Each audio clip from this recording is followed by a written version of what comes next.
the happy prince was a beautiful statue. He was covered with gold, he had sapphires for eyes, and a ruby in his sword. Why did he want to part with all the gold that he had, and his precious stones? High above the city, on a tall column, stood the statue of the happy prince. He was gilded all over with thin leaves of fine gold. For eyes he had 2 bright sapphires, and a large red ruby glowed on his sword hilt. One night there flew over the city a little swallow. His friends had gone away to Egypt 6 weeks before, but he had stayed behind. Then he decided to go to Egypt too. All day long he flew, and at night time he arrived at the city. "Where shall I put up?" he said. "I hope the town has made preparations." Then he saw the statue on the tall column. "I will put up there," he cried. "It is a fine position with plenty of fresh air." So he alighted just between the feet of the happy prince. "I have a golden bedroom," he said softly to himself as he looked round, and he prepared to go to sleep. But just as he was putting his head under his wing, a large drop of water fell on him. "What a curious thing," he cried. "There is not a single cloud in the sky, the stars are quite clear and bright, and yet it is raining. What is the use of a statue if it cannot keep the rain off?" he said. "I must look for a good chimney pot," and he determined to fly away. But before he had opened his wings, a 3rd drop fell, and he looked up, and saw, what did he see? The eyes of the happy prince were filled with tears, and tears were running down his golden cheeks. His face was so beautiful in the moonlight that the little swallow was filled with pity. "Who are you?" he said. "I am the happy prince." "Why are you weeping then?" asked the swallow. "You have quite drenched me." "When I was alive and had a human heart," answered the statue, "I did not know what tears were, for I lived in the palace, where sorrow is not allowed to enter. My courtiers called me the happy prince, and happy indeed I was. So I lived, and so I died. And now that I am dead they have set me up here so high that I can see the ugliness and all the misery of my city, and though my heart is made of lead yet I cannot choose but weep." "What? Is he not solid gold?" said the swallow to himself. He was too polite to make any personal remarks. "Far away," continued the statue in a low musical voice, "far away in a little street there is a poor house. One of the windows is open, and through it I can see a woman seated at a table. Her face is thin and worn, and she has coarse, red hands, all pricked by the needle, for she is a seamstress. She is embroidering flowers on a satin gown for the loveliest of the queen's maids of honor, to wear at the next court ball. In a bed in the corner of the room her little boy is lying ill. He has a fever, and is asking his mother to give him oranges. His mother has nothing to give him but river water, so he is crying. Swallow, swallow, little swallow, will you not bring her the ruby out of my sword hilt? My feet are fastened to this pedestal and I cannot move. I am waited for in Egypt, said the swallow. My friends are flying up and down the Nile, and talking to the large lotus flowers. Soon they will go to sleep. The prince asked the swallow to stay with him for one night and be his messenger. The boy is so thirsty, and the mother so sad, he said. I don't think I like boys, answered the swallow. I want to go to Egypt. But the happy prince looked so sad that the little swallow was sorry. It is very cold here, he said, but he agreed to stay with him for one night and be his messenger. Thank you, little swallow, said the prince. The swallow picked out the great ruby from the prince's sword and flew away with it in his beak over the roofs of the town.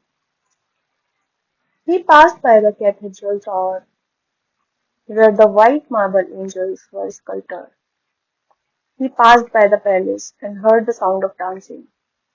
A beautiful girl came out on the balcony with her lover.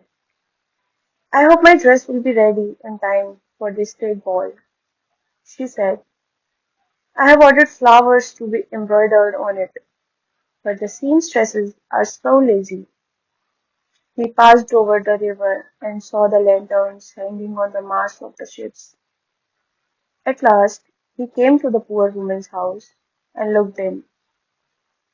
The boy was tossing feverishly on his bed, and the mother had fallen asleep.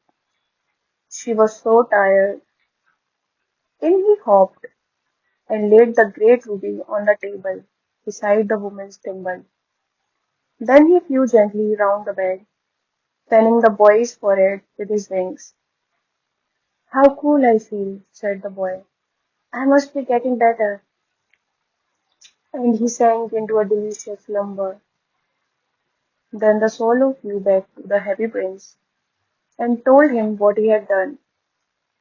It is curious, he remarked, but I feel quite warm now, although it is so cold. That is because you have done a good action, said the prince. And the little swallow began to think and then fell asleep. Thinking always made him sleepy.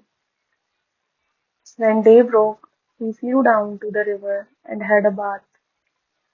Tonight I go to Egypt, said the swallow, and he was in high spirits at the prospect. He visited all the monuments and sat a long time on top of the church steeple. When the moon rose he flew back to the happy prince. Have you any commissions for Egypt? He cried. I am just starting. Swallow, swallow, little swallow, said the prince, will you stay with me one night longer? I am waited for in Egypt, answered the swallow. Swallow, swallow, little swallow, said the prince, far away across the city I see a young man in a garret. He is leaning over a desk covered with papers, and in a glass by his side there is a bunch of withered violets. His hair is brown and crisp, and his lips are red as a pomegranate, and he has large and dreamy eyes. He is trying to finish a play for the director of the theater, but he is too cold to write any more. There is no fire in the grate, and hunger has made him faint. I will wait with you one night longer, said the swallow, who really had a good heart. He asked if he should take another ruby to the young playwright. Alas! I have no ruby now, said the prince. My eyes are all that I have left. They are made of rare sapphires. He ordered the swallow to pluck out one of them and take it to the playwright. He will sell it to the jeweler, and buy firewood, and finish his play, he said. Dear prince, said the swallow, I cannot do that, and he began to weep. Swallow, swallow, little swallow, said the prince, do as I command you. So the swallow plucked out the prince's eye, and flew away to the young man's garret. It was easy enough to get in, as there was a hole in the roof. Through this he darted, and came into the room. The young man had his head buried in his hands, so he did not hear the flutter of the bird's wings, and when he looked up he found the beautiful sapphire lying on the withered violets. I am beginning to be appreciated, he cried. This is from some great admirer. Now I can finish my play, and he looked quite happy. The next day the swallow flew down to the harbor. He sat on the mast of a large vessel and watched the sailors working. I am going to Egypt, cried the swallow, but nobody minded, and when the moon rose he flew back to the happy prince. I have come to bid you goodbye, he cried. Swallow, swallow, little swallow, said the prince, Will you not stay with me one night longer? It is winter, answered the swallow, and the snow will soon be here. In Egypt the sun is warm on the green palm trees, and the crocodiles lie in the mud and look lazily about them. In the square below, said the happy prince, there stands a little match girl.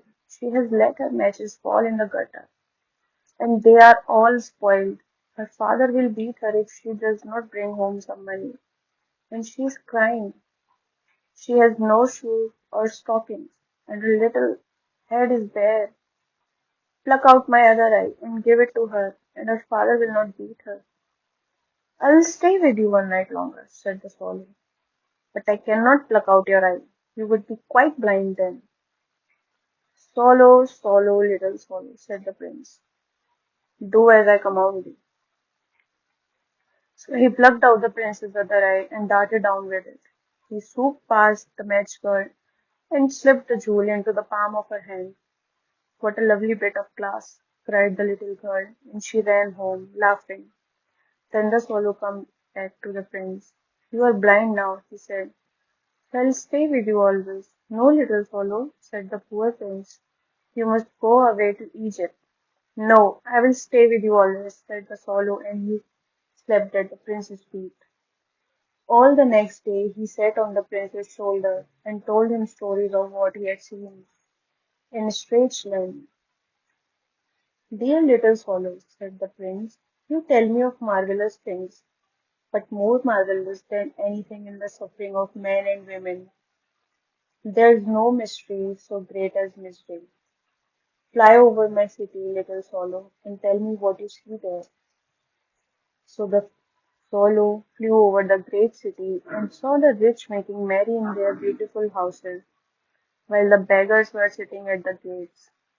He flew into dark lanes and saw the white faces of starving children looking out listlessly at the black streets. Under the archway of a bridge, two little boys were lying in each other's arms to try and keep themselves warm. How hungry we are, they said. You must not lie here, shouted the watchman, and they wandered out into the rain. Then he flew back and told the prince what he had seen. I am covered with fine gold, said the prince. You must take it off, leaf by leaf, and give it to the poor. The living always think that gold can make them happy. Leaf after leaf of the fine gold the swallow picked off, till the happy prince looked quite dull and grey. Leaf after leaf of the fine gold he brought to the poor, and the children's faces grew rosier, and they laughed and played in the street. We have bread now, they cried. Then the snow came, and after the snow came the frost. The streets looked as if they were made of silver. Everybody went about in furs, and the little boys wore scarlet caps and skated on the ice. The poor little swallow grew colder and colder, but he would not leave the prince. He loved him too well. He picked up crumbs outside the baker's door when the baker was not looking, and tried to keep himself warm by flapping his wings. But at last he knew that he was going to die. He had just enough strength to fly up to the prince's shoulder once more. Goodbye, dear prince, he murmured. Will you let me kiss your hand? I'm glad that you are going to Egypt at last, little swallow, said the prince. You have stayed too long here, but you must kiss me on the lips, for I love you. It is not to Egypt that I am going, said the swallow. I am going to the house of death. Death is the brother of sleep, is he not? And he kissed the happy prince on the lips, and fell down dead at his feet. At that moment, a curious crack sounded inside the statue, as if something had broken. The fact is that the leaden heart had swept right in two. It certainly was a dreadfully hard frost. Early the next morning, the mayor was walking in the square, below in company with the town councillors. As they passed the column, he looked up at the statue. Dear me, how shabby the happy prince looks, he said. How shabby, indeed, cried the town councillors, who always agreed with the mayor. and they went up to look at it. The ruby has fallen out of his sword, his eyes are gone, and he is golden no longer, said the mayor. In fact, he is little better than a beggar. Little better than a beggar, said the town councillors. And here is actually a dead bird at his feet, continued the mayor. We must really issue a proclamation that birds are not to be allowed to die here. And the town clerk made a note of the suggestion. So they pulled down the statue of the happy prince, as he is no longer beautiful, he is no longer useful, said the art professor of the university. Then they melted the statue in a furnace. What a strange thing, said the overseer of the workmen at the foundry. This broken lead heart will not melt in the furnace. We must throw it away. So they threw it on a dust heap where the dead swallow was also lying. Bring me the two most precious things in the city, said God to one of his angels. And the angel brought him the leaden heart and the dead bird. You have rightly chosen, said God. For in my garden of paradise this little bird shall sing forevermore, and in my city of gold the happy prince shall praise me.